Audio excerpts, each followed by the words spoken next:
What up, my fellow challenge lovers? Welcome to The Challenge Historian, where we dive deep into all things MTV's The Challenge, past, present, or future if it's happening in the Challenge universe. Then we are here to document it. I am your host and dedicated Challenge Historian, Jacob Hollabaugh. Thank you so very, very much for being here with me today to recap one final time The Challenge Ride or Dies Season 38 went in the books officially after 19 episodes and a 3-episode finale. Last week, we talked about it all week by week by week, and we are here one more time to recap the whole thing, hand out some awards, talk about what we liked, what we didn't like, what we maybe want to see in the future. So you could say this is one of those episodes that's a bit of a mix of the past, the very recent past, the current, present, and even a little touch of the future in there. So covering all of our bases, covering all things Ride or Dies right here, right now, except for, I guess, the reunion shows, which one airs tonight, one airs next week. That leads me right into my programming reminders. We've got kind of a bunch of them. There's a bunch of different stuff happening in the challenge world. So here we go. Here's what we've got coming as far as this podcast, trying to cover everything coming into that world. This episode right now, as I just said, wraps up coverage of Ride or Dies, unless those two reunion shows, which from the clips do look a little fiery, a little interesting, if those are worthy of a recap after we watch tonight and next week's. If they're worthy of a recap, we will do one of those a week from this Friday. So we'll watch tonight, we'll watch next Wednesday. You should too. And then if they're good, if they're worth covering, or if there's other things going on, we'll maybe throw a little brief recap of the reunion in on a Friday here after we've seen both episodes. So that could happen. That might not. We'll see how the reunions go. Other than Ride or Dies, though, now that we're moving on from that, we've got a bunch coming up. First and foremost, the Challenge UK. The Challenge Australia is now available to be watched on Paramount Plus. So for anyone who, was annoyed at listening to me say over and over how you should watch that season, go find the links, this, that, and the other, and you still didn't, well, guess what? Now it's even easier for you. You don't even have to go find links on Twitter or Reddit or anything like that. You just go right to your Paramount Plus page. So that's there. We've covered that season in full, though. We've even talked to a cast member, the MVP, in my estimation, of the season, Connor, recently. So watch that. You can go back and listen to all that. But the Challenge UK is dropping this Saturday, the 25th. I believe that is at least what the semi-official statements that have been made are. It just started airing in the UK this week and is airing one episode a night, 5 nights in a row, or 4 nights in a row with the double episode on Thursday. So if you're listening over in the UK, you might have already been watching the first couple episodes. For those of us in the States, the whole season, all 5 episodes, drops this Saturday, the 25th. So I'm going to do what I'm going to do, because we only have then a week or whatever until the World Championship starts. We're going to do some recaps of this season, but we're going to do them very short, very quick, in quick succession from each other. So I'm going to preview it this Friday, and by preview it, I mean it's probably going to be a 10-minute podcast just reading what I can put together, what we've been told from the different online places, little bios of some of the characters, that sort of thing. So if you don't want to spend the 15 to 30 minutes yourself trying to figure out who the hell these people are, what's going on, what's with this season, anything like that, I'm going to do it for you, synthesize it into a little 10-minute preview or so. That's this Friday. Then on Saturday, the 5 episodes hit Paramount Plus. That means next week, we're going to binge it this season, or this weekend. We're going to start to watch it this season. Next week, I will do a recap of every single episode, but very short, 10 to 15 minutes, and I promise they will actually be that short, just little micro pods, if you will. Talk about them, get in and out real quick. We can binge that season together then over the course of next week. So 1 episode a day. We will have, again, the preview out this Friday. Then next week, Monday, Tuesday, Wednesday, Thursday, Friday. We're hitting all 5 episodes in 5 days in order, Monday through Friday. Every day, one of those will be out, which means then we'll have covered it in 1 week's time, and we will be able to prepare for the World Championships. That preview then, which originally was going to be next Wednesday, I want to get through the Challenge UK so I could properly talk about the folks from that show or anything else we need to know for that show leading in. The World Championships preview will be out then a week from this Saturday, which means there'll be 6 podcasts, 6 days in a row, starting next week. Really 7 podcasts in 9 days, starting this Friday. Challenge UK preview. Next week, Monday, Tuesday, Wednesday, Thursday, Friday, Challenge UK recap pods, little micro, quick, 10, 15 minutes, so we can all binge the season together over the course of a week. And then that Saturday, we'll drop the World Championship preview.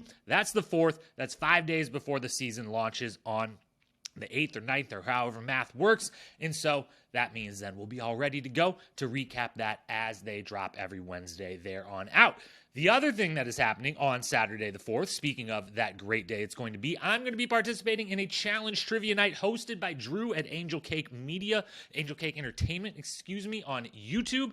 If you're not aware of Drew, he does, I think, some of the absolute best challenge coverage as well as kind of the historical content type of coverage in the game. You should hit up his channel. You should get familiar with it. If you haven't watched any of his videos before, you're gonna love them if you love the challenge. He does an incredible job, and I'm honored to get to join him and some other incredible guests that he's pulling together for a little live challenge trivia night. So you can watch live, myself and others go through and compete in a little challenge trivia hosted by Drew at Angel Cake Entertainment. So follow him on or subscribe to him on YouTube if you don't already. Get a little familiar with his content. He's done 1 or 2 of these in the past, and so I'm honored to get to be a part of it. That will also be Saturday evening. I don't know the exact time, but once everything is locked and loaded, I will share all of that on my Instagram, as of course he will be, and everyone else participating will be as well. So that's what we got. Ride or Dies today. Maybe some reunion recaps, next week if they're deserved. We got Challenge UK preview and all 5 episodes recapped between this Friday and next Friday. Little short 10, 15-minute podcast. Get in, get out, binge the whole season all together. And then the following Saturday, the 4th, we will be doing some challenge trivia that night, as well as on the pod doing some World Championship previewing now that we have seen almost everyone that's going to be on. We still won't have watched Challenge Argentina. I think that's coming to Paramount Plus at some time. I don't know, but we probably won't be covering that one the way we have all the others. So that's everything that's coming up. That's a lot of preamble. That's a lot of programming notes. Thanks for sticking with it. Now let's get to what we're really here for. The Ride or Die season recap and awards. Here's the quick agenda for the evening.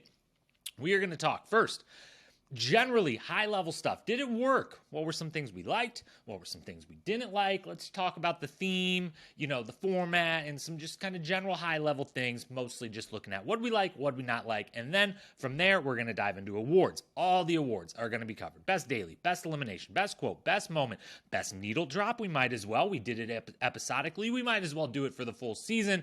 Then, of course, the Rookie of the Year, which we all know who's going to win that, but we're still going to hand it out. Just because someone's a runaway winner of the award doesn't mean you don't give them the award. They did so good that, they earned their way out of the award. No. But we all know who it's going to be. We will give that Rookie of the Year, and then we will do the season MVP, which is a heated debate that at the time of this very recording, as I eventually, 45 minutes or whatever it's going to be from now, have to name that MVP, I still don't know who I'm actually going to pick. So that one's going to be, it's not a live podcast, but you're going to hear my thoughts and opinions and decisions live because I've got to make a decision and I'm not ready to, but we're going to have to get ready. So that's all coming. And then we're going to end the podcast. The final thing we're going to do, we promised it the last few weeks and we kept pushing it back, said we would do it this week. We will. Is Devin a top 25 male challenger of all time? Not giving a definitive answer because I'm not giving out my definitive top 25 male or female rankings, but a kind of preliminary, here's where he'd probably fit in, here's if, that tweet was insane. We're going to cover the topic. We're just not etching it into stone in the challenge history books yet. One day we will give you the guaranteed, exactly correct rankings of probably every single challenger ever across the entire span of the franchise and season. So that's the agenda for today. Let's dive on in. Here we go. To kick off the opening of this review recap of Ride or Dies, we're just going to ask the general question, did it work? And we're going to go through a couple different topics with that question. And of course, we've got to start with the theme itself. And this is, as we start as high level as we can, this is as high level as you can go with this season. The theme was Ride or Dies. That's what it's called. That's what the whole thing's based around. That's the idea of the season. They built out around it. Did Ride or Dies work? Did that idea, that theme work? And the answer is a difficult one for me. I think you probably know where I stand on this if you've been listening all season, but the more I thought about it afterwards, it is just a real mixed bag. My final feelings are this theme, this idea, Ride or Dies as a theme, could be one of the best. It could be right up there with all the other, it's always pairs. Pairs works the best in these worlds, in this franchise, in this game, right up there with Rivals and X's. It could be it's not going to quite be the level of those because there's not going to be quite as much, animosity, and that adds a little bit of interest and intrigue to the season. But Ride or Dies could be right up there in, as good a theme as we've got for this show, for this, this game. But it only is going to be that if it's actual Ride or Dies. So I did really like the theme for this season. I would like to see them do it again. We'll get to that in one quick moment of the change I would slightly make, but the real change that would need to be made for it to actually reach its potential, which it has big time potential as a theme, as a format, is they actually all have to be Ride or Dies, and you actually have to invite and do whatever you can to get the most appropriate people to fit that theme onto the season. It was about a half and half mixed bag on this season. There were some really good ones. Ones like Laurel and Jack, that really worked for me. It was bringing in a rookie with a kind of super vet, but in a way like these people are actually legitimate friends. We've got this other show if you want to go watch where they met. They've had a real friendship outside the game. He's going to be an interesting rookie to have around. We like Jack. Laurel's back, so that's great. It all makes sense, and it's like, okay, if you're going to introduce, some rookies into this, that's kind of the hard part of doing a Ride or Dies is you need kind of that backstory you need to know and believe. We had just enough there, and it was obviously actual, real, legitimate friendship, so that's the good version of it. Same with Bananas and Nani, although this was Bananas' third or fourth choice as partner for this particular season. That should be said. He did, it's rumored or slightly known in the casting rumors, wanted Emily Schramm, didn't happen. They maybe wanted Janelle to do it with them. Maybe he didn't want that or she couldn't, something of that nature. He possibly even floated a Jenny West at some point. Again, obviously looking for just another W here. And then eventually came around to what probably is the right choice all along. Anyways, he and Nani, huge relationship, huge backstory. We've known them together in so many different ways over the years. So that one makes perfect sense, works really, really well. But then there's others that don't. Obviously, Jordan and Issa, that's the obvious one. It was laughable at times. It became quite, Jordan and Issa, because again, they came into the show thinking it was going to be someone else. And Issa brought a good friend of hers to be a rookie. Jordan wanted to do this with Naya. They got forced together by production for different reasons when either Naya couldn't or they didn't let her, and then they kicked Anissa's friend off of the initial boat ride, and we're like, we're not going to use film of you. We're going to only show that other boat because you're going home, you're going to the sidelines, and we're bringing you back in with Jordan. You're friends now. You don't hate each other. I bet you can pull that off. And, they didn't. And so production kind of got what they deserved with that final. Anissa and Jordan did not deserve that. Anissa did not deserve all the injuries. They didn't deserve to have to go through the hell that was working with each other when they aren't the best pair to work with each other. But we kind of, that was the karma of, coming back to haunt the production. So we had pairs like that, didn't totally make sense. We had, some of the vet rookie pairs where it's like, Nam was only there for an episode or two, but clearly he didn't know his partner. He straight up didn't know his partner, it seemed like, at all. They certainly didn't date or weren't good friends or anything like that. They might have known of each other because they're in the reality world in the same country, but they weren't good friends. Turbo might be dating Tamara, sorry, I don't remember which way is the proper pronunciation, but he also might be holding her hostage, saying that's probably something I shouldn't make a joke about, but that one didn't fully work. And there was the ones like, Casey and Fessel are there. They should have just been partners. How good would that have been? Everyone would have went against them. It would have been great. That adds an extra element versus, yes, I liked Mariah a lot. Yes, we got a lot of good jokes and content out of Big Ken here and all across the Challenge Mediascape. But, it still would have been a lot better if that was Casey and Fessel together versus them bringing someone in. Then we just missed out on some other possible combinations. There was a bunch rumored, possibly cast and, dropped last minute or couldn't last minute, like a Georgia and Theo, which I think would have been amazing to bring back. Obviously, Leroy has been, at the time, was retired briefly there. They just had the kid, everything like that. He and Cam probably, there's no world in which you're convincing them to do this season.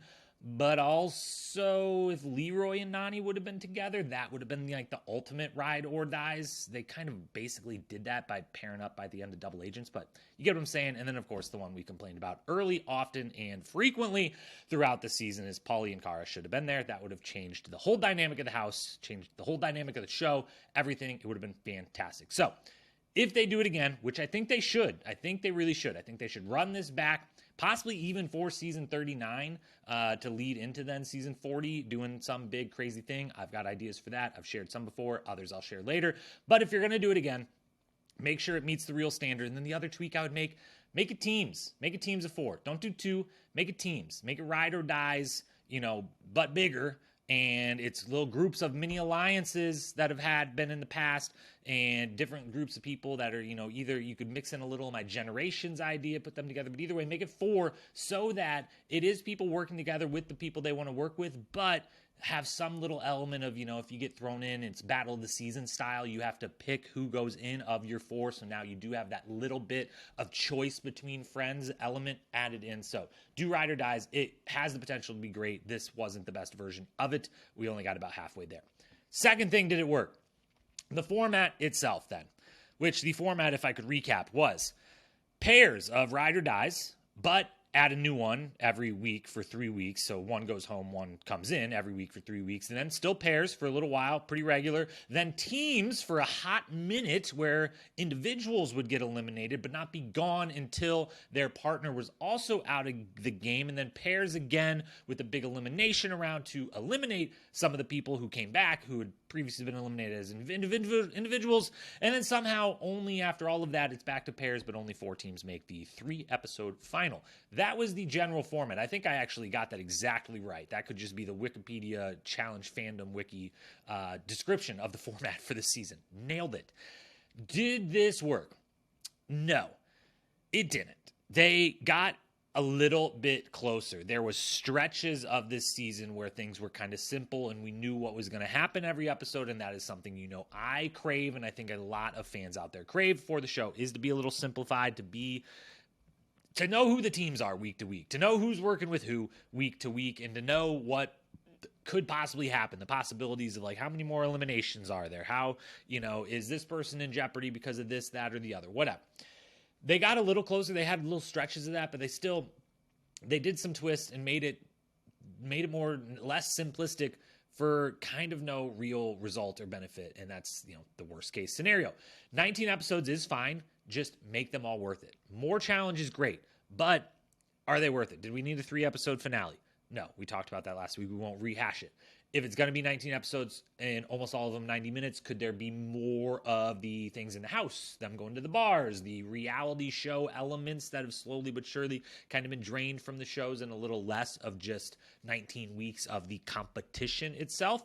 Yeah, you could alter that balance there, and then I'm all in on 19 episodes. I'm all in on, you can do a 24-episode season, okay? That's what the max I would put, like old school network TV show, 24-episode run, half of the year. I'm good with it if you make them all worth it. You make there a reason that we have to do that many episodes. Then, announcing the 3 OG teams in advance and then introducing them 1 week at a time, that kind of ruins that, element of it.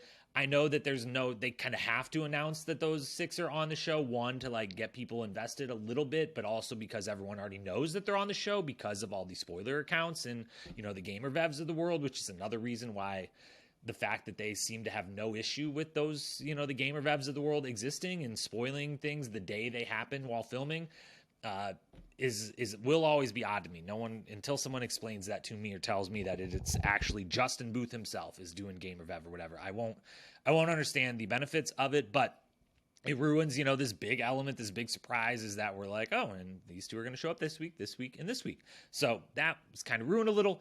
Switching the teams didn't do much of anything. It didn't really lead to anything except a bunch of people getting mad at my boy Fessel for really not doing anything bad again, but that's just kind of standard fare for him. He's dug that grave, so, the more dirt that gets thrown on it there's a version of it that's deserved, and then there's a version of it that's not. Won't dive into that now, but, even for someone who's interested in a full team season, I was like, yeah, I don't really need this 3-episode team season again, the way we did last time. And it just didn't work for me. And then the final part of it, the twist that should have worked, that should have been amazing. The if your ride or die stays in the game, you're not done yet. That twist could have been amazing, had all the potential, similar to the theme, very high potential with this twist, but they didn't execute it in a way that I thought made it that interesting or big of a reveal because, as I said during the season, and then kind of bore out, it was an idea originally, and now afterwards I'm like, yeah, I actually think my idea would have been way better, and that is if they would have, stuck with the team setting the rest of the season up until the final, eliminated a bunch of people. There would have been maybe, I don't know, 8 to 10 individuals left going into the final, and then they get to the final, they think it's individual, and then they reveal, hey, for those of you whose ride or die has been eliminated during this period, they're still here, they're coming back into the game right now, this is pairs. After all, that would have been just a huge moment, and they obviously really want these big moments. They want the twist to have this big reaction, this big moment of chaos and craziness. It would have delivered on that. It would have allowed us to then suddenly we would have, 7-8 teams in the final, which is desperately needed. We talked about that at length during the 3-episode final. Every week we discovered why there should be more than 2, 3, or 4 teams running this if you're going to give us 4.5 hours of the final. And so I think it just would have landed way, way better than the, pretty quick back to announce it. So this team and this team are the only ones that actually went home. And these 2 people are still here, Mariah and Kenny, and Mariah, Kenny, and Jordan. Jordan literally just lost, but he comes back in, and now we're going to do a couple of eliminations, and they get to stay. It was cool, but it was like a 6 or 7 out of 10 when I still feel like my idea of stick to individual, convince them that like this is truly a team or individual game. The pairs are long gone, have been forever. Those people are long gone. And then you reveal at the final, or maybe the last daily, if you were like, to be fair, these people don't just get to walk to the final, but that's what the ride or dies thing. The ride or dies would have got them to the final. So that could have worked. So overall, the format, I think, still needs work. And, they had some good ideas in there, and they just got to execute a little better on those ideas. Third thing to ask, did it work? The filming all the seasons at once. I get that it's a very smart move financially for production. They got 5 seasons out of 1 filming location, 1 set of equipment, mostly for, both the filming, and they had 2 film crews, but, they could share some stuff. But as far as the stuff they need for the dailies and the eliminations and all that, they only had to build 1 elimination arena. They only have to build the daily challenge once and can use it for 3 seasons. All of that. It makes it very financially and time efficient for production. That all makes sense. I understand why they would want to do that. But it does hurt the shows. It hurts all 5 of the shows. And the 5, again, Challenge USA, UK, Argentina, Australia, and Ride or Dies, all 5 filmed in very quick succession in Argentina, outside of Buenos Aires, using one of the same 2, the warehouse or the house, almost all the same daily locations, almost all the same daily and eliminations in different orders and different combinations.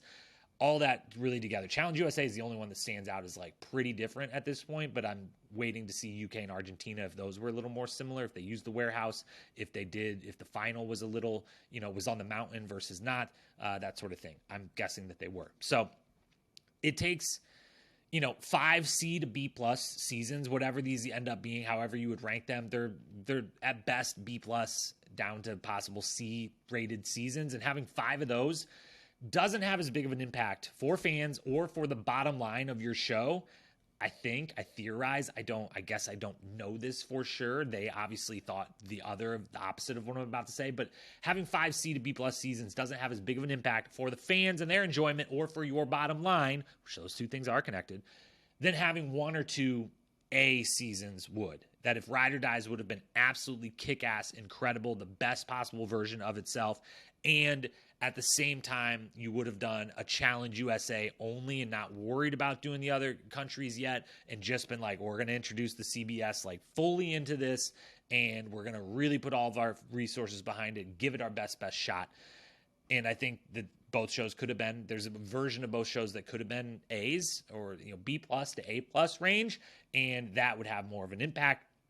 The repetition of the dailies, the eliminations, that kind of got tough after a while. The comparison of the living standards, that also kind of got annoying now that we know how much worse Challenge USA seemed to have it than at least Australia and Ride or Dies, and we'll see about UK and Argentina. And in general, it was maybe just a little too much, too fast. And, now it's like, what was the point if you're going to drop Challenge UK in 5 episodes on one weekend, a week out before we watch the World Championships? It was just to get these 4 people that are then going to be in the World Championship season that you want us to care about. Well, like, that doesn't pan out either. Now you're kind of hurting the end product as a World Championship thing. as much as I want as much challenge all the time, every day, every week, I think spacing these out or not doing 5 at once, first time you're trying to do this multiple at once type of thing, would have behooved the show. Then the final thing here, final category of this first long segment. Did it work? We've mostly talked about things that, the criticisms I would have about the theme or the format or doing all the seasons at once. So let's end up this segment on a positive note. Let's talk about some of the things I liked that might not get spoken about during the awards segment we've got coming up here. So things I like, general, random list, bunch of stuff that was awesome, great, wonderful about the challenge ride or dies. First one, the rookie cast was really, really, really good. Really, really, really strong. I actually think the rookies have been solid to great on 4 seasons in a row now in this stretch of seasons that fans haven't connected with, in the way that they did certainly the, handful of seasons, if not the entire franchise all the way before them. Total Madness, Double Agents, Spies, Lies, and Allies, and now Ride or Dies. I think the rookies have been really good, somewhere between good to legit great. Every one of those seasons, they just haven't always been given the chance to develop into anything more. And I mean, if we look at this season, that point may be a conversation for a different day. I'm not going to go back to the other 3 seasons, but for this one in particular, we barely got any of Sam. He and Kayla are out episode 1. I feel like he could have been very interesting for this show. Johnny and Raven were fantastic. They're gone pretty early. Tommy and Annalise, I didn't get a lot from them, but it's because I don't think there was too many people still around and they were out too early. It's just one of those where I'm like, you might be awesome in this. I just don't know, because not everyone's going to get the camera time and the storyline time and everything if you end up going home this early on a rookie season. So I don't know. I liked Colleen and Kim a lot. I loved Jack. I really, we had a good time with Kenny. We'll at least say that. Loved Chauncey. And then obviously, the rookies of the season and, Horacio and Olivia, stars, absolute freaking stars. No doubt about it. Stars, stars, stars. And then I skipped over the other absolute no doubt about it star, Nerys and Mariah, who I really liked. So the fact that we get Olivia, Horacio, Nerys out of this, and then I also would, throw into that mix Chauncey and Mariah, at least, if not Jack and Johnny and even Raven or Colleen and Kim. This is a great, great cast of rookies. I hope a bunch of them are brought back and given the room to run with it. If they don't bring Olivia and Horacio back, then that might be such a transgression that we all collectively have to just not watch. Not watch the show ever again, but maybe we all sit out the premiere episode of the World Championships or something, which that decision won't be made by then. So, season 39, if Olivia and Horacio are not both on season 39, or we are not told directly they turned it down for whatever reason because they get to live the lives they want to live, then we should all collectively just not watch episode 1 as a little rebuttal of this is ridiculous. But they won't make that mistake. They'll be there. They'll be invited to be there if they want to be there. So I love the rookie cast. I thought it was really good. I thought that there was at least an honest attempt at taking down the Super Vets, the Vacation Alliance, if you will, that kind of combo. There was a real honest attempt at it, and that is great because there's not been the most honest of attempts at it in seasons past, and this time there at least was. There really was. It started that way. It didn't end up going that way. Did Jay and Michelle, did Nelson, did some of the rookies kind of fuck up obvious, easy opportunities? Yes, they certainly did, but it was at least interesting that they were fucking up this chance to go against the Vacation/Super Vet Alliance. So it might have, been still some half-hearted, but I liked that it was at least there, and I would love to see that trend continue a little bit. I would love to see them bring back a bunch of these rookies with a couple nice new rookies on 39 and a couple vets that aren't super vets yet, like the Jay, Michelle's, Ambers that are willing to work with that crew and actually see a little bit of a takeover, put these super vets on real notice, have them actually really going into multiple eliminations, basically just flip the script of the back half of this season on them. That would be great. There was at least a half-hearted attempt. I did like that. I will say, adding the people week by week, the 3 OG pairs, that obviously hurts their chances, and that was obviously on purpose to benefit those teams that the show probably wanted to benefit and prop up in a little bit of way, or give those little bit of advantages to. Another thing I liked, TJ, as always, but got to give the man a shout out. He's been so great he's been great since season 1, back Gauntlet 2, but he's really in the last couple seasons became much more a part of the show, like a part of every single part. I'm using the word part way too many times, but I think you get what I'm saying. Like, he's there the whole final, which God bless him, just hanging out on that ATV for 100 straight hours. He's way more prevalent and, coming and delivering news to the house, even when it's not, I'm kicking someone out or anything like that. He is a little more active with his own commentary and improv in different moments. And just, he was a little bit more of a part, I feel like, in these episodes than he's even been in the past. And I really liked all of it because TJ's the fucking man. So that was really good. And then the other thing that I really liked, and I've got to give a shout out to, in general, the color scheme, the theming of it all, the production value at different times. This is the thing I've kind of railed against a little bit in the previous couple of seasons. Both, one, just the spies of it all the last 2 seasons has been a little kind of nauseating at times over the course of the season. And at other times where it's like they're trying to make this film like an action movie, and I should be the most interested in that of any fan out there. But I feel like they're kind of wasting money in that area when they could be spending it over here. And was that explosion worth it? Did that actually pay off? This, that, and the other. I feel like this season, they got away from a lot of that. It might just simply be that they weren't doing the spy theme. And I was like, oh, thank goodness. Like, this is nice. The theme is just a color scheme and like a couple occasional cheesy reference to friendship or whatever. Like, that's it. Maybe it was just literally not having that. The removal of that felt good. But I think it was also just like the neon color scheme they were going with worked really well in a lot of settings, especially the finale and the final part of the final. We talked about that last week. It was incredible. It was really cool. But just the production value in general, I feel like they spent the money in the right places this time. The explosions when they were there made a little more sense. The driving through the course, that daily challenge at the end inside of the bus, like, it actually kind of panned out and worked out and looked cool and was interesting versus the regular, like, oh, you're going to press this button and over there on that mountain, something's going to explode. But like, was that worth it? Did that really add any value, or did that just cost a bunch of money? So I think they got all of that right this season. I think, that portion of the production team deserves a big old standing ovation for many, many great instances of photography and camera work and lighting and choices being made and the whole thing of it. So I liked all of that. Those are a handful of things I liked. That's enough of that. Let's dive into the actual awards, shall we? Let's talk about a lot more things that I liked, the best of the best, if you will, and hand out some big ol' not existent trophies. First 2 awards to hand out, we've got to go on the athletic sports side of things and talk best daily challenge and best elimination.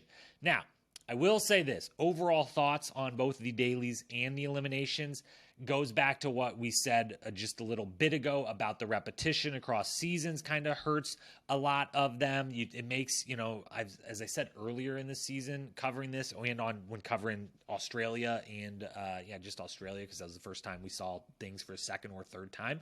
I said then, and I stand by now, it makes, when you see something 3 times over or twice over, or possibly a 4th time over when we watch UK here in the next week, it makes an average daily challenge suddenly like kind of shitty the second or third time you're seeing it. And it makes a good to great daily challenge average by the second or third time you're seeing it. It's not, the novelty of it's worn off a little bit. You might have some incredible performance the first time you see it, and then the second time, like, they're not as good at it. And you're like, it was already kind of a semi-interesting daily challenge, and now they're not even as good at it this time, or what have you. So that repetition really hurt these. And then also, I just think that this is one of those seasons where there isn't the iconic daily challenge or elimination moment. There was the eliminations were on a better level than the daily challenges. The daily challenges were a little bit weak across this season, or just a little bit more average across this season, because I don't think any of them sucked. And there's been many seasons in the past where it's like, a handful of these like sucked, like they weren't even average and whatever. And I think this season was just a lot of kind of average to good, and there was almost no great on the daily side, and thankfully also not a lot of completely suck on the daily side. And then on the elimination side, it just the couple you're hoping are going to be, the headbangers you're hoping are going to be truly amazing. We didn't quite get there with any of those. Some of the others that you're like, these could be super interesting depending on the matchups. This could be really cool. Didn't 100% get there. So here we go. They're still really good to talk about, and we're still going to talk about the best of the best, because you still get an award no matter what. So the best daily challenge, 4 nominees. Episode 2, Balancing Act. You got to jump into the water, climb up on top of the containers, swim to the middle platform, balance it out, end your time. This one, Bananas and Nani win. It's their first, they're just back into the house. They come in, they win. First one right out the gate, set the tone that, they're here, they're back, they're going to do big things. And it was, it was a pretty good, well-designed daily challenge. And then you have that element of them coming in and winning first time and just kind of shaking up everything the house knew to be from episode 1 right into episode 2. Really like that one. It stands out as a pretty good daily challenge. Nominee number 2, from episode 9, Hall or Nothing. This was the mini final. Fessel and Mariah get the win. They end up kind of getting the win by a lot. So much so, I guess, that everyone in the house decides they're the number one threat over, all the people who have won before, or definitely just the better teams and should be the top threats, and end up being the top 2 of the season in the end because everyone was so concerned, or just faking concern, I guess, for this team. But they did dominate this mini final, and I thought this was a very solid version of a mini final. They've been using that term for a lot of seasons now, and it doesn't always feel like it's used in a time where it's like, yeah, that's like a miniature version of a final. You really did do like 4 or 5 stages. It was pretty endurance heavy, and you did a puzzle, you did some physical stuff, you carried some heavy shit, you ate some stuff, this, that, and the other. And this one felt like a real mini final, and I'm in for there being an actual like kind of miniature final during, halfway through the season, 2/3 of the way through the season, just to kind of size everybody up. I'm into that. And it was a solid version.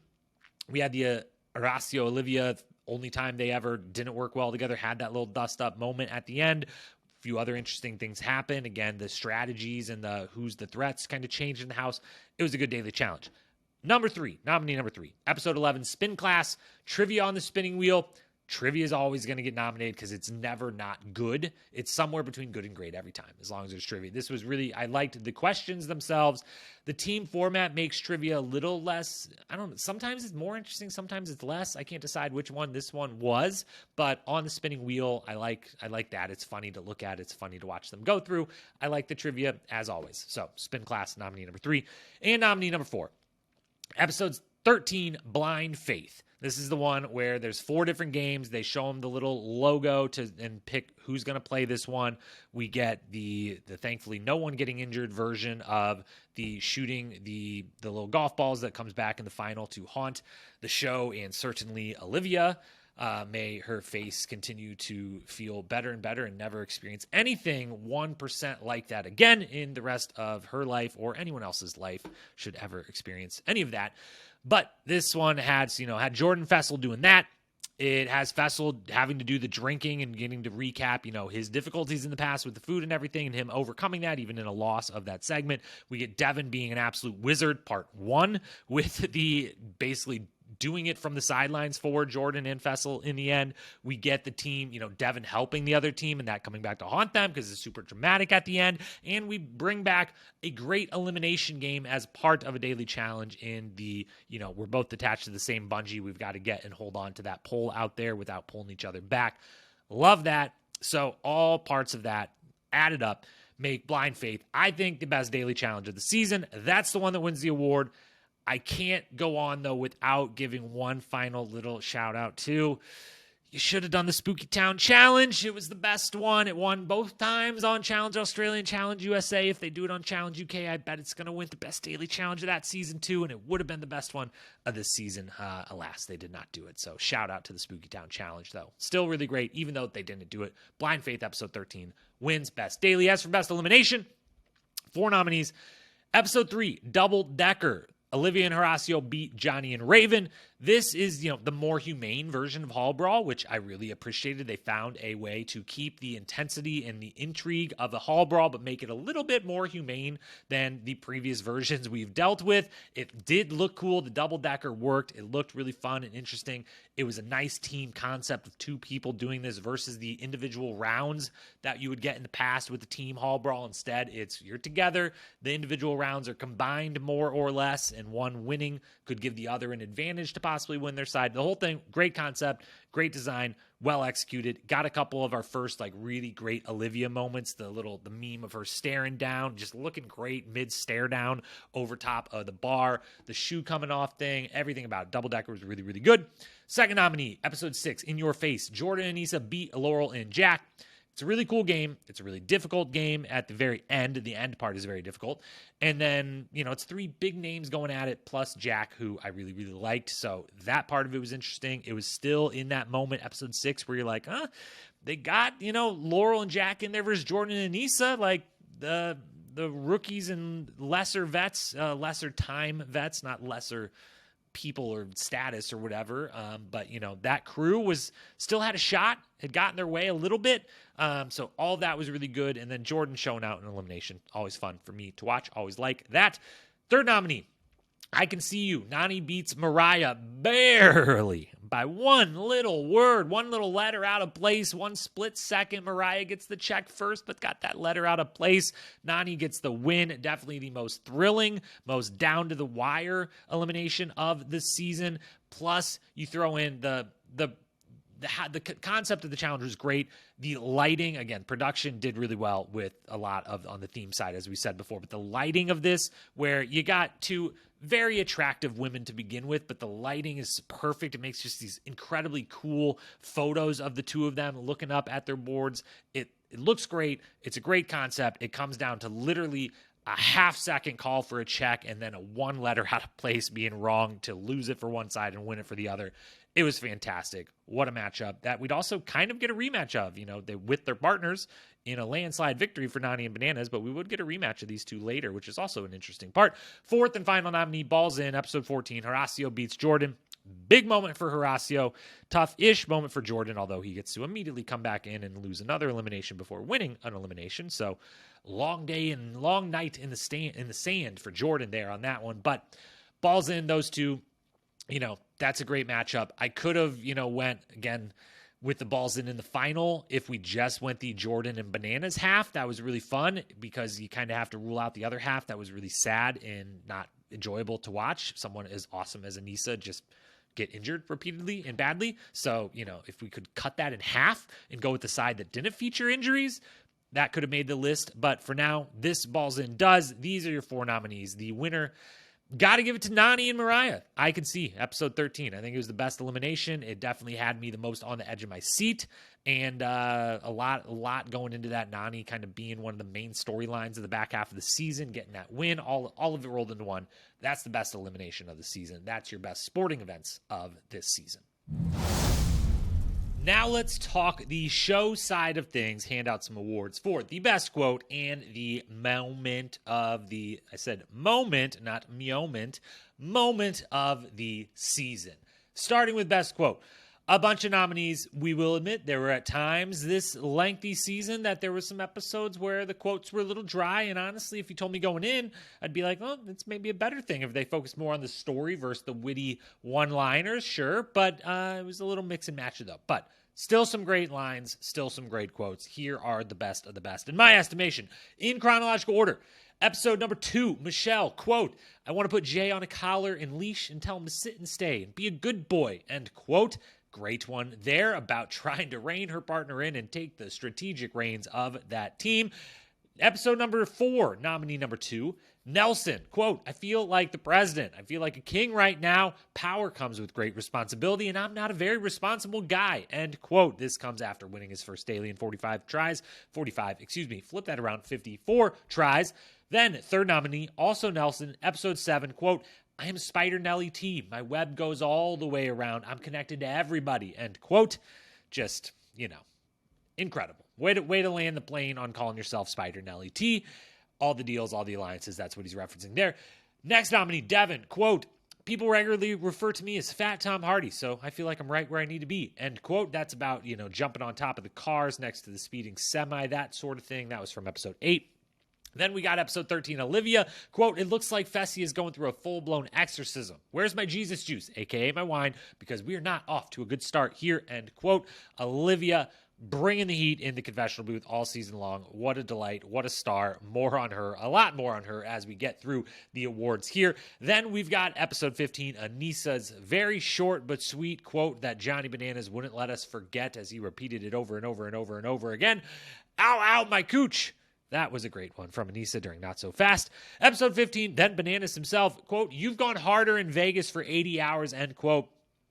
Can't say I've ever heard a more hilarious yet true motivational speech in one sentence ever given. Because yes, Nany has gone harder in Vegas for 80 hours probably than the incredibly difficult time that they just had in this final. Maybe it's possible. I don't know. What a great season of The Real World that was.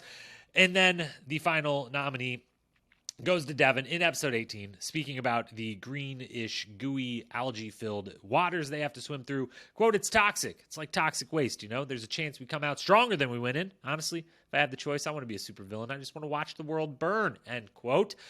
All of those were great. There were some other great ones as well. I didn't want to sit here and just read quote after quote after quote all podcast long. So of those, I'm going to give the award to Nelson. Nelson deserves an award for this season, and I feel like this is the most deserving spot to give it to him. I'm going with I'm Spider Nelly T. My web goes all the way around. I'm connected to everybody. It actually is relevant and says something about the game being played. It brings in him giving himself his own nickname. He lands the plane on that nickname. It's relevant. Spider-Man very popular these days. The whole thing, Nelson just being funny in the confessional booth as he tends to be, is all really, really good. And because his closest competition for me was Devin, who I am giving the Dan Renzi Award for the Confessional King or Queen of the season. That, of course, has to go to Devin. I do not believe this is his first season winning this. I did not look back, but I believe he's now back-to-back. I think he won on Spies, Lies, and Allies. I got to go check the tapes, check the history on that. He might have even won on Double Agents. This might be a three-peat at this point. Again, got to go back and check, but it wasn't close. I thought going in, I did the tallies. How many times were they nominated for Best Quote? How many other times do I remember them just being very prevalent in the booth? I thought Olivia was going to give a really strong showing. I do got to give a shout out to Olivia. Definitely, if there's a second place here, it's her. Nelson and Michelle as well. Both great job in the confessional booth for the parts of the season they were there, but this was a runaway. Dan Renzi Award for the Confessional King in this case of the season goes to Devin. Quote of the year goes to Nelson. As for the best moment, which again, as always, quick explainer, best, iconic, memorable, infamous, usually the moments that win this in many, many seasons are not actually ones that like we would wish upon the people to have happened. There's, could be injuries involved. There could be fights involved. There could be someone getting kicked off the show involved. There could be a lot of tears or drama involved, what have you. Sometimes there's not, but a lot of times it's that. So it's kind of like it's the memorable, infamous thing more than like, I don't want to say that one of the nominees here, Olivia's many injuries and triumph over those injuries in the final, is definitely going to be nominated here, but I wish that wouldn't have happened, obviously, so I don't want to call it like the best moment. That makes it sound like I was thrilled about it. I was extremely happy. Obviously, I wasn't. You weren't. No one was. But you get what I'm saying. That's the explanation that took a minute and a half instead of 10 seconds because you know it. You've heard it before. So let's run through a bunch of different moments from the season that get nominated for the best, the most memorable, the most infamous, the most fun, the ones that I'll remember and cherish and try to think back on when I think about Ride or Dies. In chronological order, episode 1, Devin's joke gone wrong with Turbo over the daggers that they are presented. He makes the joke to Turbo. Turbo doesn't understand that it's a joke or the joke at all, or that Devin is not being a level 2 pussy chicken, which, yes, I just said, but of course I'm not gonna give Turbo the time of day to give him the nominee for best quote back there. But Devin's joke gone wrong on him was a great moment in that first episode. Next nominee, episode 4, Nelson winning the daily, and obviously Nerys won too, but we can all agree this was that particular one. As much as Nerys did to equal parts partnership win that, it was all about Nelson finally ending the streak. They berated him over and over every daily challenge to start the season. He finally gets the win, 55 tries later, whatever the final number was. And what a great moment it was. And it comes with all those great quotes and then him not doing great strategic decision making. Third nominee, episode 4, the hookup montage. I just slid this in here because I hadn't talked about it before. Shout out to the romance on this season. We got a season with a lot of romance, which even if, there's not a lot of drama with them other than the one big one that we knew there would be coming in, Tori and Jordan. it was nice that, there was a little love triangle in the beginning with Johnny and Raven and Nerys. Jordan was doing his spiteful thing to Tori, or maybe he's just actually interested in the absolutely wonderful and beautiful person that is Nerys. There was Mariah and Bananas. There was Nelson and Olivia. This particular montage, had Fessel and maybe one or two of his different hookups in it, and had, the Kim reacting to what was going down in his room between Fessel and Colleen, and it had was it whoever was in the room with Olivia, Michelle reacting to Nelson and Michelle. That montage was great, and just shout out the fact that there was a lot of romance in the air this season, and there was a lot going on as far as those storylines were considered. At least the first half of the season, the wrong people got eliminated if you wanted to see a lot of that continue on into the later stages of the game. Next nominee, episode 5, Jay and Jack performed their emo song, struck at my personal heartstrings. Loved it, and, set up a great storyline between those two, then not liking each other so much after that song was performed. They spelled out their downfall. Episode 5 also has second nominee Laurel and Michelle in the interrogation room. Obviously, this was Jay and Jack in the interrogation room as well. But if I pick the specific moment of the longer moment, the quote, "Are you guys not going to say anything?" from Michelle, then quote from Laurel, "Do you have a question?" And just the stone face of Laurel and Jack in that Jay and Michelle just being out of their depths with maybe the decisions they were making. The whole thing was fantastic. Next nominee, episode 12, Jordan calling Tori a terrorist. Still think it's a bit much, but it was memorable. That's for sure. It was a bit much, but it was memorable. We'll go with that. Episode 14, TJ's entrance into the house and the way he just strolls through, plops down on the pool, and waits for everyone to come gather around old TJ. So loved that moment. Loved, him being in the house a couple more times to reveal different parts of the game. Liked all of that this season, as we said before. Next nominee, here it is. Episode 17. Olivia in the finger, Olivia in the nose, and the golf ball, and getting kicked off, taken to the hospital, Horacio being told he couldn't go. All of that rolled up is obviously, I think, going to be one of the first, if not the first thing I think of when I think of Ride or Dies. It's going to be Olivia in that moment, and Olivia and Horacio together as just a team all season, and Nas obviously has to be mentioned, and is the reason we say this is the we call it best moment, but it's really the memorable, iconic, infamous, greatest, craziest, wildest, biggest moment of the challenge season. So that one's obviously going to be on there. Episode 18, Nani eating, shout out Bananas too. He also ate really, really fast. He just didn't do it quite as entertainingly as his partner was. Nani eating and puking in Bananas' pocket. The whole eating segment there is just fantastic. Episode 19, the reveal of the final arena. I talked about it last week. I really liked it. It worked. They built an incredible thing. I don't think they used it to the best of its abilities, but goddamn, it looked incredible, and it was fun in that moment. That reveal really hit. 10 out of 10. They executed that perfectly. And then the final one, episode 19, Tori and Devin winning. Was lovely. Wonderful. Really enjoyed the moment they won. Got a little emotional about it. Really enjoyed the montage after it.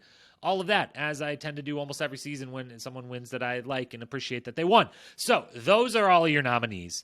And there's two winners, basically, of this award. Because if I did go my favorite moment of the season, I think my favorite moment is Nani eating and then puking in Bananas' pocket. I could watch the little, whatever 5 minutes it might have been of them getting to the eating challenge, doing the full pasta ice cream, her throwing up in his pocket, all the antics between them. I think that was my favorite, most fun moment of the entire season, which came during a final. So good job on Nani and Bananas and everyone involved for pulling off a great moment during a final. It doesn't always happen. It's a little tougher to do. So well done.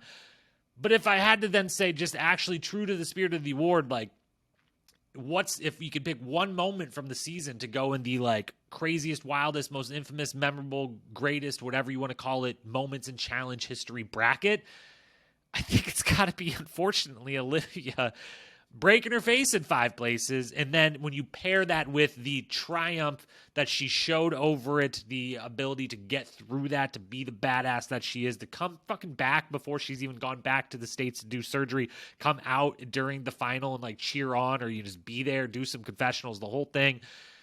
That would be the one that would get put into the bracket, I think, for me, if only one did from this season. But I'm going to kind of give them co-award here because one of them is definitely my favorite. One of them I think is the most memorable, but again, I so desperately wish wouldn't have happened. So we're splitting hairs. We'll give Olivia and Nany both a trophy for that one.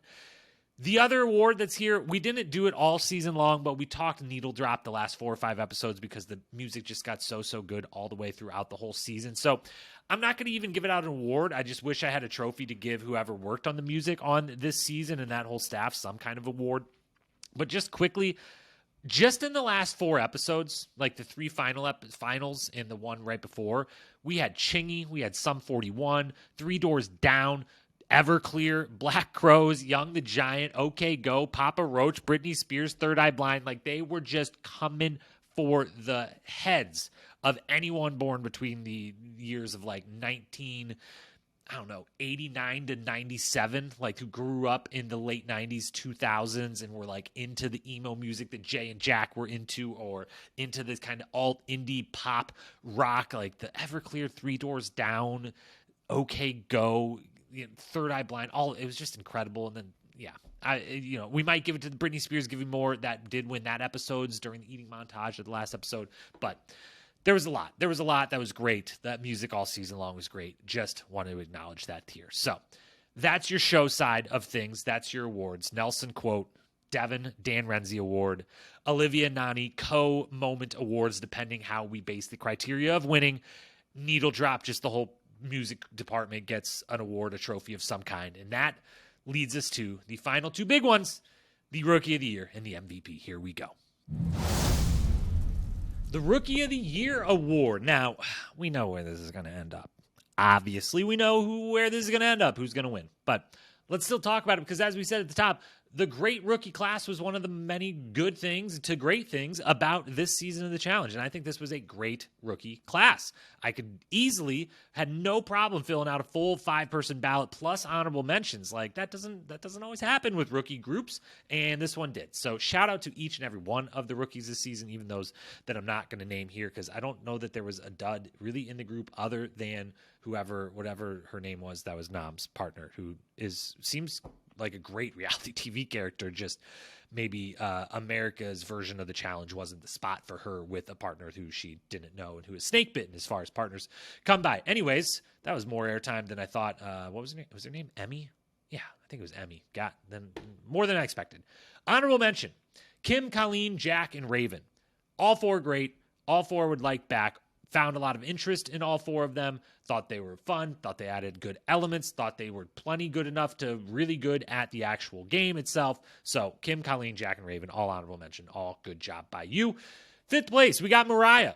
Gets right up to the very end. Almost, last eliminated before the final. Romance with the possible GOAT, Bananas. Gets to draft the team, being big storylines between her and Fessel, and really is one of those that, going into the season, it's like Fessel should be with Casey. We're bringing in just an extra rookie for no reason, but she was the one that overcame that and made it work because I really liked Mariah. And so awesome job by her. Hope she's back. She's 5th in the Rookie of the Year standings. 4th spot, Johnny Middlebrooks. Coming in with the name Johnny into the challenge house, difficult to do. He overcame that baggage that might have come with it. Did a great job. Was the one taking shots right out the gate. Episode 1, episode 2, episode 3, doing his best, and just got eliminated there when, Bananas comes in and flips that back around on the rookies and gets them out of there. But while his stay was short, he had a love triangle. He won a daily. He tried to take the power from the super vets. Did a lot in his short time. Would love to have Johnny Middlebrooks back. 3rd place, Nerys. Nerys is a Rookie of the Year in a lot of seasons. That's why this class was so good, because Nerys in 3rd place here definitely could have been the Rookie of the Year in a lot of different seasons. There's not enough wonderful adjectives to say, positive adjectives to say about Nerys. She's got to be back 100%, again, if she wants to. As always, all of these people get to live whatever the lives they want, especially the ones I like and want back. But please, Nerys, say yes, because they better frickin' ask you. She was fantastic across the board, competitively, storylines, had some romance, had a little drama, confessional booth, the whole thing. I also hope she's okay. We never got cleared. Did she actually get injured in the Pato ball with her and Amber or not? We don't. I never got to find out that for real. 3rd place, Nerys. 2nd place, Horacio. First place, Olivia. Let's talk about them together. They were a pair all season long. They were wonderful together and apart all season long.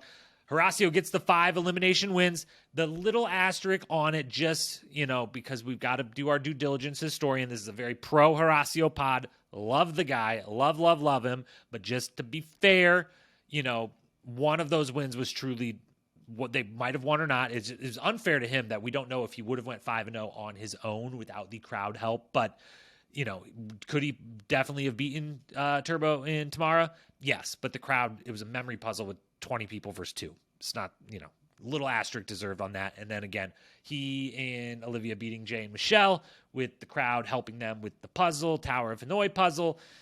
I don't know. Again, they definitely could have won on their own. I'm not saying they would have lost if not for the help, but we don't know because there was a little bit of help. So there's like the small asterisk next to his 5-0, at least just when compared to the Sarah Grayson, Wes, and Casey's of the world rookie season 5 elimination wins. But it's still incredibly impressive. He still beat Jordan and balls in. So that kind of almost removes that asterisk on its own for getting that style of win in that particular game versus that particular person. Horacio's the man. Fucking legend, 1 season in. Please have him back a dozen times, please. And thank you. I think he would say yes a dozen times. He seems to love this kind of stuff. So give that to him. But of course, his partner, Olivia, is the rookie of the year. And this will not be the last time she's talked about in these awards, even though we only got MVP coming up. Because, yes, she will be in that discussion as well. She was that good. She was that much of an immediate star. She was great at the game, great at the social, had romance, had drama, had horrible, terrible things happen to her that she triumphed over in the end. I can't believe how incredibly badass and tough that woman is and took what happened to her and, came back, and the vulnerability of doing the confessionals and being there still, like a willingness to say, yeah, you cannot fly me to America for surgery yet. I will come back out and watch this final that I wish I was still competing in and probably could have won if it wasn't for this horrible injuries that kept happening. She was so good. Confessional booth the whole way through. Olivia, we said it over and over and over from early in the season all the way through the end. An absolute full-blown star from the moment she stepped into the confessional booth for the first time on the season, stepped into the challenge house. Star. If she wants to do every season from here on the rest of the history of the show, she should be already given that full pass. Like when in tennis or golf, when you win a major and now you get invited to that for the rest of your life, no matter if it's 30 years later and you're 78 years old, like you could still come give it a shot just for fun. She should have a lifetime pass for this season. That just unbelievable stuff. Olivia is the rookie of the year. Let's talk MVP. MVP of this season. We've got a top 5. We've got a couple honorable mentions. It was a pretty tricky one to land, but although I do feel pretty solid about my decision in the end, I know earlier in this very podcast, 30 minutes ago, 40 minutes ago, however long I've been talking now, I said I didn't know the answer, but now I'm looking at this list and I had 1 and 2 not in, I really had the top 5 actually not in order, but just looking at it, it falls into an immediate order now that the moment has come and that I actually have to decide. So I feel good about my decision. Let's walk through it. The honorable mentions. Bananas gets the lightest of honorable mentions. Nowhere near Captain Save a Show, whatever he wanted to call himself, but he did make it, get second and brought a decent amount to the table of the season. And I also, this kind of gets a little bonus because I listened to about at least half, if not, more of his podcast every week. I get a little more insight from him, and that kind of, should it or not, taint my reaction to him in this particular season. It just gives me more data to work with, a little more behind the scenes. So that also might factor in, but it was good enough from him to get an honorable mention. He still was a factor for this season, certainly. The other 2 honorable mentions are like real full-blown honorable mentions. Like if I had to take this list from 5 to 7, these would be the next 2 on the list.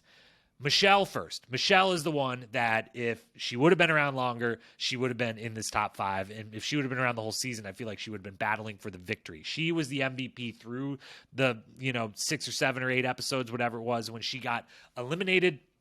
She had 2 episode MVPs. She had a runner-up. She had a 4th and a 5th place. She scored very well on my little tally of, point system for episode-by-episode MVP, which does not decide who wins the season MVP. There's some more that goes into it, but it's a nice little barometer to look at. And, yeah, Michelle was just gone a little too soon. Incredible season from her. Same goes for her partner, Jay.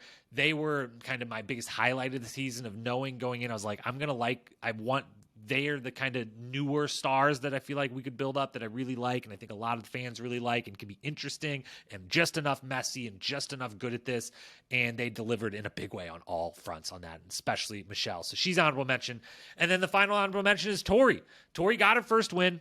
She's arguably a part of the biggest storyline of the season, the one I haven't really talked about in an hour and a half or whatever we've been going here, recapping the season. Her and Jordan, obviously a huge storyline of the season.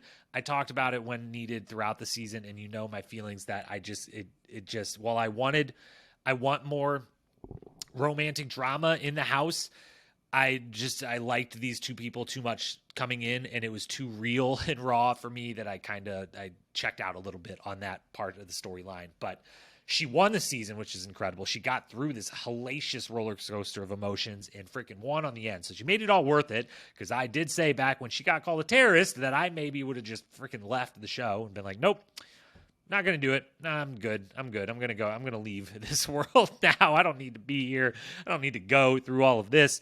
But she made it worth it. She won, and she's amazing, and I'm a big fan, and she got honorable mention here. But she doesn't crack top 5, because top 5 was pretty on point all season long. 5th place, Nelly T. This was a very Nelly heavy season. The middle kind of third of the season is very Nelson centric.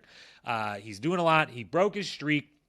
He had great quotes, great confessionals, won a couple dailies, had a romance with the new star of the challenge in Olivia. Just doing a lot, providing a lot, and comes up short, loses to Fessy again in the end. Had some poor decision-making on the strategy gameplay side. And so still, some things to improve upon in his game, certainly. But Nelson brought a lot to this season. And you can't tell the story of the season without Nelson being pretty not that far down the list, which is exactly why he is in 5th on the MVP, because he's definitely in the top 5 people or stories of the season. It was very Nelson heavy. And I liked almost all of it because I love Nelson so much. 4th place. This was a tough one. I teased last week that maybe Olivia could actually vie for I don't think ever done before, at least not in a big team, bunch of rookies type of setting, won the Rookie of the Year and the MVP in the same season. She does not pull it off, but she does come in 4th. She is one of, if not the star of the season, the newer star. She gets that because she's a rookie and such an immediate star. That kind of adds to in your head thinking about who was the star of the season. But I think 4th is the appropriate place. She did really, really well. We just talked about her over and over and over. So everything I just said for Rookie of the Year, double it up, say it again, say it louder, because she deserves it and needs to be back, of course, if she wants to. But she ends up coming in 4th because I think there's three vets that beat her out for the top 3 spots and ultimately for the spot as the MVP of Ride or Dies. 3rd place, we've got Nany. What a season from Nany. I know she comes up short, that damn brick puzzle at the end, but she gets 2nd, and that's still awesome. She makes a final. She proves everything. If anyone needed her to prove it's one thing to actually win, but it's that thing in fans' head of could you win? There's a big difference between those who haven't won and the ones who haven't won that we think you could, you absolutely could have, you just haven't. And the ones who haven't won, and it's I don't think you can, or I don't think you ever could have. There's a big difference in those two groups. And Nany for a while has been in the group of for me, you hasn't won, but definitely could have. There's versions of seasons she's been on where she wins. This one, obviously, there's a version of this season, many versions of this season where she wins. And she did incredible all the way through, proved herself for the 4th, 5th, 6th, 7th, 8th time over on the competitive front. And, had the big storylines of coming in with the emotional weight of having lost her mother, with, she has Casey there to support her, but then she leaves, and Nany and Bananas are the one of the few real ride or die couples we can lean into that storyline with. So all of that, throw in pretty solid confessionals, throw in the massive, amazing moment of the eating and the puking Bananas pocket in the final, throw in the catch of the peg in the elimination. They ultimately would have won, but it just would have taken even longer when she drops the peg and catches it with her feet versus Fessel and Mariah. The couple elimination wins. I mean, just all the way through. Nany has had some good to great seasons in the past. I think this was maybe her best ever season. I don't know. I think I'd have to go back. Free agents. She gets 2nd, and she's still single pretty wild and out there Nani at that point. And so maybe that one is her best season as far as where she might have fallen when I ever get back to the recap or the rewatch series. We'll see where she falls on that season on the MVP list. But yeah, this is as good as it gets. Third place, great showing from Nani. And then second and first. I didn't realize going in how close it would be between these two, but it really was. Second place, Jordan. It kind of has to be. He, has the big storyline that I didn't totally enjoy talking about with him and Tori, but it's there. Has as a sub part of that his relationship with Nerys. He's buddy with a bunch of the new, the younger guys, him and Horacio, him and Chauncey at different times. He's a part of the twist of bringing in the OGs. He's a focal point of us talking about you and Anissa aren't actually ride or dies, and you're the reason we can point to these aren't all real ride or dies here. Gets to the finals, ends up in third place, has a couple elimination wins, but a couple tough losses on the resume now too. I guess Jordan in Balls In isn't the slam dunk that I thought it would be. 0-2 in Balls In on this season. It's pretty tough. Really good competition, but still, it's tough. It's interesting. It goes on the resume for certain. Some great confessionals throughout. Some wins here and there. Just very prevalent, very Jordan-heavy season. And at the end of the day, he was the MVP of the episode once. He was runner-up twice. He was third place 3 times, fourth place twice, fifth place twice. I mean, he was just all over the board. Every episode, he was a part of, the back half of the season, middle to back half of the season. And he really put in what I haven't graded it out yet, but he's definitely the MVP of the Worlds 2. Probably, definitely has to be, right? Of course. So this could have been a 2-time win for him at least. I haven't gone back and graded any of his seasons yet, but he falls just shy of the guy that has to be the MVP of the season. It's Devin. It always was. It always will be. It has to be Devin. Devin is the MVP of wow, I almost said the wrong season name. He also was almost the MVP of that last season too. But he is the MVP of the challenge Ride or Dies. He, quotes out the wazoo, Dan Renzi award winner, multiple wins, an elimination win, won the whole damn thing, is the face of the show in my mind going into this season and all the way through this season. We talked multiple times throughout the season about he's the best at this now, the best at being on the challenge that there is going at this point. And he's for sure, without a doubt, the MVP of the season for me. And this comes on the heels of a second place MVP finish on the previous season, Spies, Lies, and Allies. So Devin is just putting up numbers right now. Plain and simple, okay? He, there's one little moment in the middle of the season where it looked like his too many alliances, too many friends strategy was going to come back to haunt them. It didn't. It worked flawlessly in their favor. They got saved a couple times. They did the saving a couple times. They were in the original first elimination. They, at least at the beginning of the season, the young rookies in the house looked around and were like, yeah, actually, Devin and Tori might be the team we should be the most worried about here. So, again, shout out to those like the Johnnies and Ravens that at least figured that out and were, the rest of the crew decided that somehow Fessel and Mariah were much more of a threat than Devin, Tori, and Johnny, or in Bananas and Nani. But, that's neither here nor there. But Devin and Tori get that elimination win to open the season. They do great at running the politics of the game throughout the rest of the season. They get the clutch win when they need to late in the season. The last elimination, winning, when they need to, when they're in the team setting.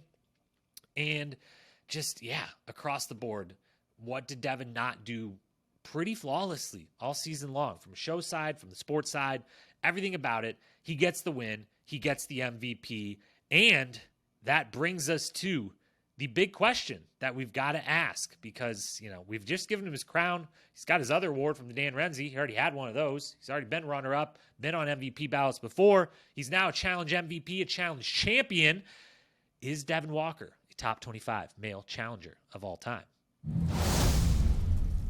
Now, this isn't normally something we would do. We wouldn't take the winner of the season and just be like, let's put them in history. Where do they slot in every single season or almost any season that we've covered so far? But we have to do it here because I've said that I was going to do it the last 3 weeks, which is really the reason I'm finally doing it, finally following through on that. I'm getting a little better at that whole follow through on doing the things on the podcast I say I'm going to do a little bit. Give me some slack here.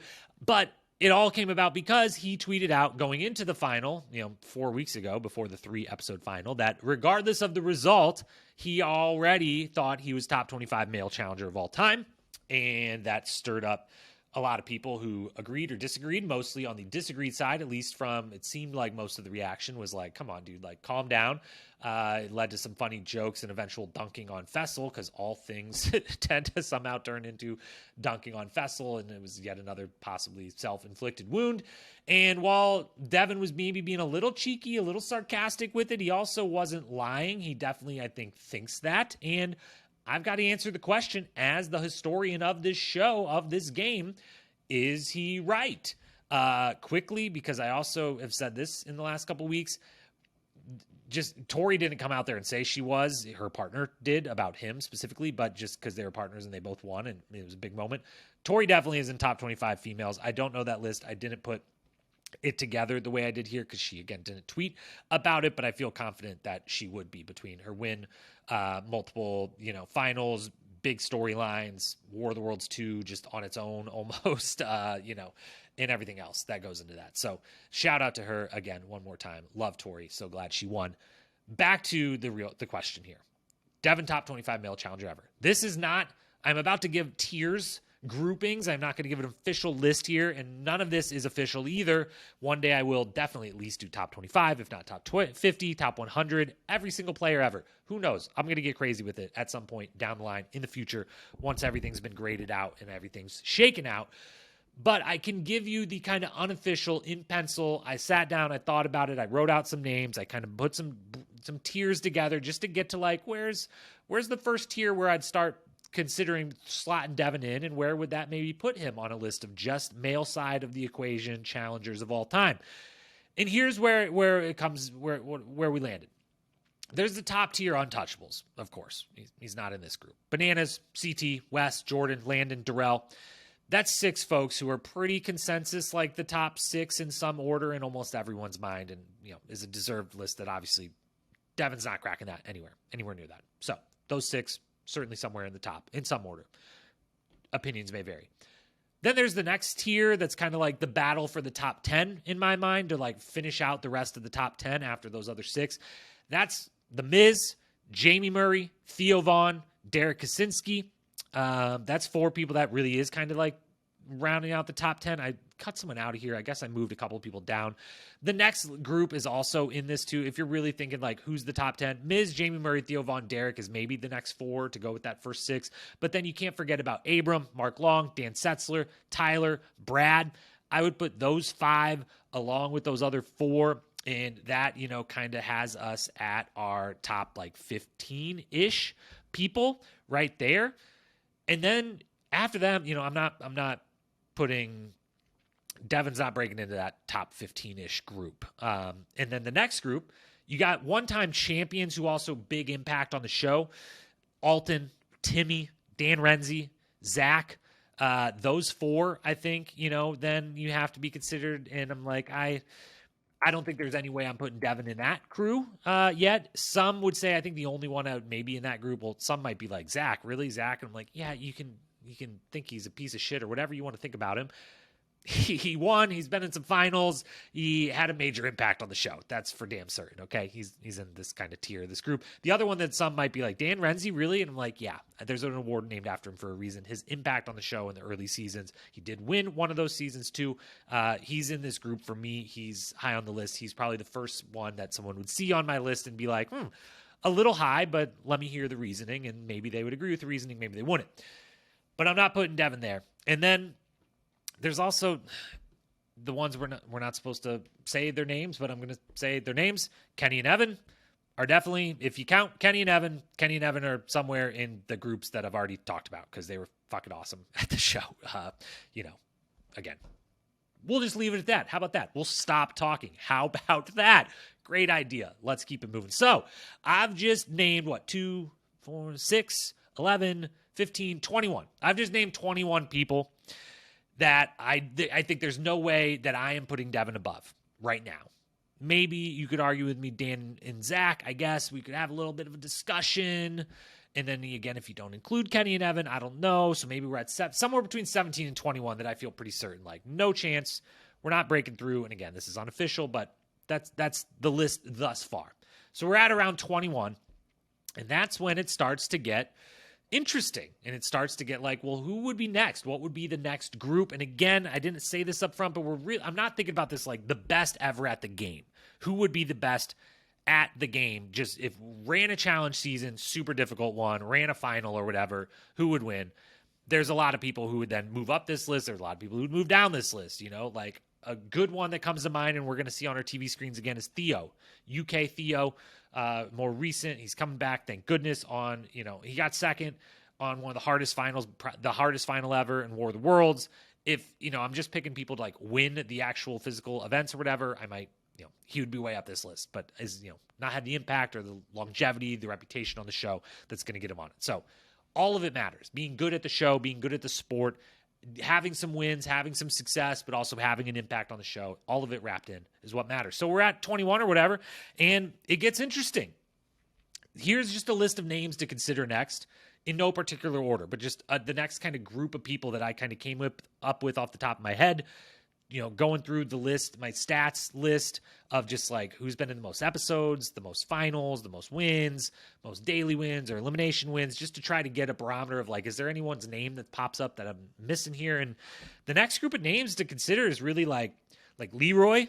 Everyone loves you. Leroy he was around forever, beloved, 5 finals. He could be in the next grouping. Corey, 4 finals, been around a real long time, tons and tons of episodes under his belt. Some would say big impact, some would say not, whatever. He's maybe in there. Frank Sweeney, small time on the show, big impact, 2 finals, 1 win. Wish he wouldn't have got himself banned or whatever for breaking his NDAs or whatever he did, or just chose not to do the show anymore. But goddamn, Frank Sweeney was a revelation on the challenge. You've got the Paulies and Fessels of the world who have been to a couple finals, and maybe especially in Paulie's case, if you get invited back, like continue having a big impact on the show. Who knows? Cyrus is the one other OG that I'm like, he has a win. He's definitely an OG, massive impact on the show. He's got to be in one of these groups somewhere in here. A Tony Raines, never won, but made some finals, has some impactful moments, had a big story. It was one of the kind of faces of the show for a period there. Frank Rossler, can't forget, old school Frank, did have a challenge win, does have a challenge MVP. Might have been a pretty tough, bad season, Gauntlet 3, but Frank was the MVP and won that season and had an impact on the show, so shout out to him. Nelson, 2 finals. I don't know the official numbers. He might be in the top 10 of like episodes that he's been in at this point. So, those are just some random names that I came up with as this next group. Let me know. DM me on Instagram at Challenge Historian if you're like, this person should be in those lists you've already said, should definitely be up there above these people you just named. But like, we get to that 21, which again was Bananas, CT, West, Jordan, Landon, Darrell, Miz, Jamie Murray, Theo Vaughn, Derek Kaczynski, Abram, Mark Long, Dan Setzler, Tyler, Brad, Alton, Timmy, Dan Renzi, Zach, Kenny and Evan. And, we're at 21, and I feel pretty good about, in some order, those 21 being maybe above the others. And then it's like, is Devin next? Could Devin be the next one? Could Devin beat out case for case the Leroy, Corey, Frank, Paulie, Fessel, Cyrus, Tony, Frank, Nelsons of the world?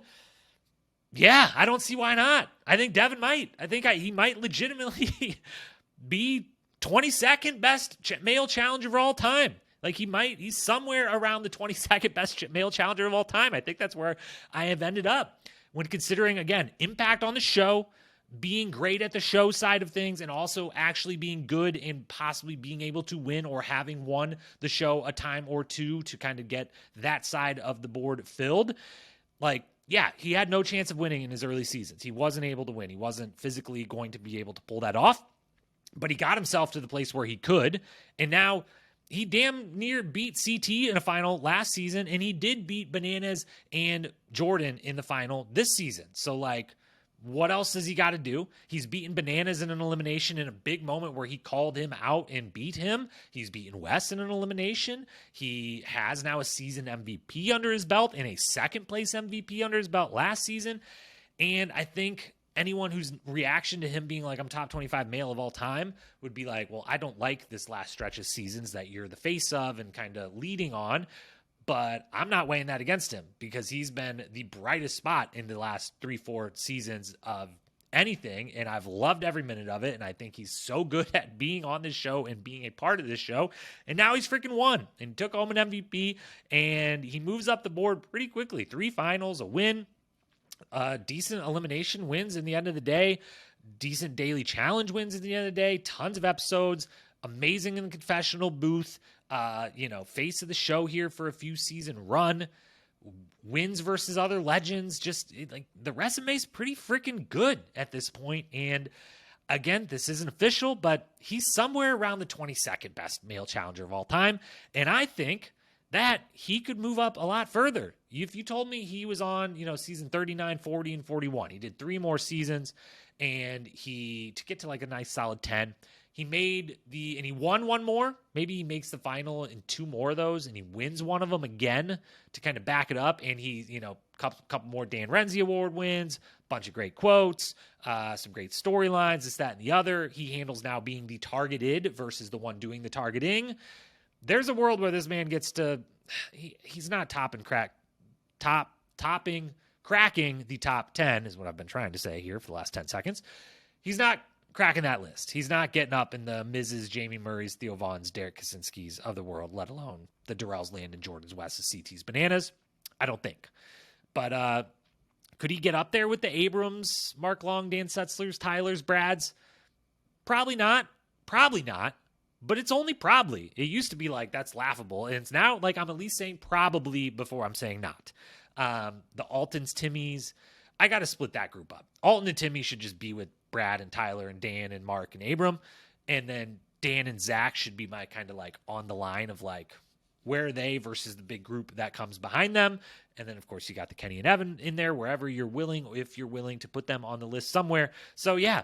Could he easily move into top 15 with a couple more good performances? Could he even flirt with he's not going to flirt with the top 10, but could he get up as high as 11th or 12th?